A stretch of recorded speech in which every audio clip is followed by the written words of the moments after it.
Well, today is, let me check my calendar here, October 10th and 2023, and we're just north of Belleville, just outside of the little village of Sterling, and we're at Donnandale Farms. And I have Tyler Dunnan here. We're standing in a roughly 3-year-old new cow facility, and as of today, you're within 15 cows of being full at 500. Yeah. Now, before we even start, I want to say thank you for your time today, because they had 75 new cows come in today, and they've been pushing cows all day. And Tyler has graciously taken time to talk to us. So thank you right up front. No problem. Anyway, Tyler, just tell us about your operation. I don't have to push any more cows. No, that's right. You're a win-win, right? Yeah. So just tell us about your operation. My kids here are the 6th generation on this farm, and we've been dairy farming here since 1914.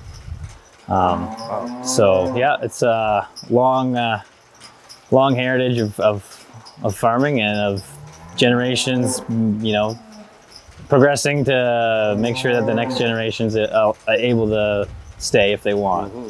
Well, I've started to meet the 4th generation now with your kids.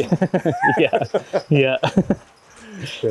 So we, like you said, we're milking about 485, 90 cows right now with the 2 other herds that we have combined in with ours, and the herd right now, we're about a 40-liter average with 3% fat, and 3 times a day milking and once a day feeding.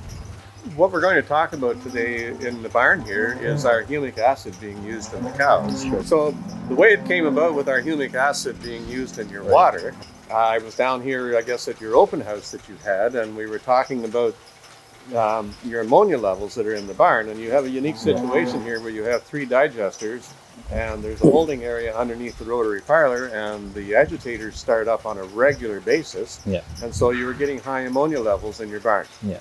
And quite frustrated with it, and because ammonia is not good in any way, shape, or form, nor are the other 157 pit gases that come off.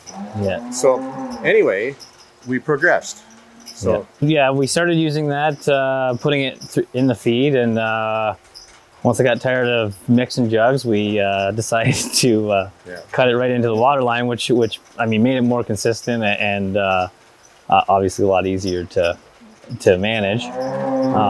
It's a very low dosing rate at 1 liter per 20,000 liters of water. 1 liter of humic acid for 20 liters of water. So it's a very low dosing rate. Yeah. So as far as the ammonia levels go, I would say there's probably a slight reduction. It actually, the one thing that I did actually, I didn't tell you this yet, but I noticed was the manure under the slats it was, so it's a square pit, so agitation isn't great under there, and all the corners were getting built up with crust and stuff like that. Well, about 2 weeks ago, I was looking down in there again just to see all the little islands that were in there, and I couldn't find any.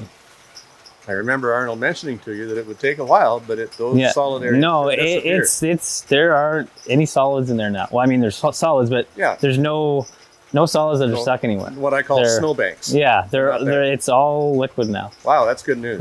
Yeah. It's I was actually shocked because there was some significant piles in there that I didn't think. I thought at some point we're gonna have to take a slat up or something and get in there to agitate it, and it's all moving in there now. Now, the way we started off with that pit is we shocked it and gave a very heavy dose right into it with the agitators running, and then let it super mix for a while. So, that kind of got everything all the way through it. It's about 100,000 gallons under there, if I remember right. Yeah, that would be pretty close. Yeah. Okay. So you've been on that product now with the cows how long? In the water? Yeah. Oh, it'd be 5 or 6 months now, at least. I would think so. Yeah, 5 or 6 months. Yeah. And we also got started in your calf barn. Yes. Which you had some issues going on there too. Yeah, we were hoping that it would, like some of the calves, the scouring issues, we were hoping that it would mitigate some of that, which I think it hasn't completely cured it by any means, but I do think that it is it's definitely a benefit Well, to the if we calves. can keep it to the point where your normal treatment regime can handle it, Yeah. then I think that was what we were hoping. Yeah. Maybe lessen the severity of some of the sickness for sure. That's right. Okay. So yeah. but, So now observations in the barn here with the cows. yeah. So the one thing I would say that is the most for me is the biggest benefit of it, which I was pretty surprised at. You had mentioned that one of the guys that was on it had noticed some improvement in his herd on the digital dermatitis that he had. So I was interested to see if that was going to be if I was going to notice that at our place, and so we've been on it a while, and we do a really good job of foot bathing, so we don't have a large problem with strawberry foot in the barn, just because of how vigilant we are basically at taking care of it. But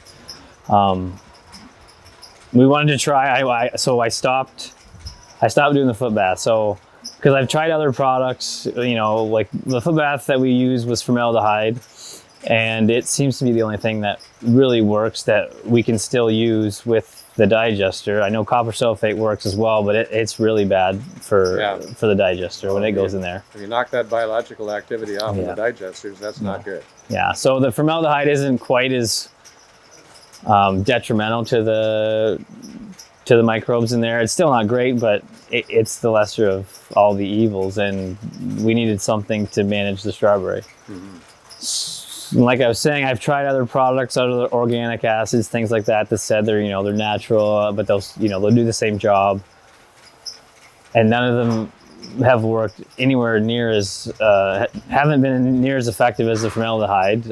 Anytime that I try, I'll switch on to the product, and then monitor in between foot trimmings just to see, so if we had 5 cows with strawberry foot out of 90 cows we trimmed, and then I switch, we'll go another 4 or 5 weeks, and then the trimmer will be back, and then we'll see how many strawberry we have this time. We do this about the same amount of cows every time, and the same cross section of cows, so it's a pretty good test. Yep.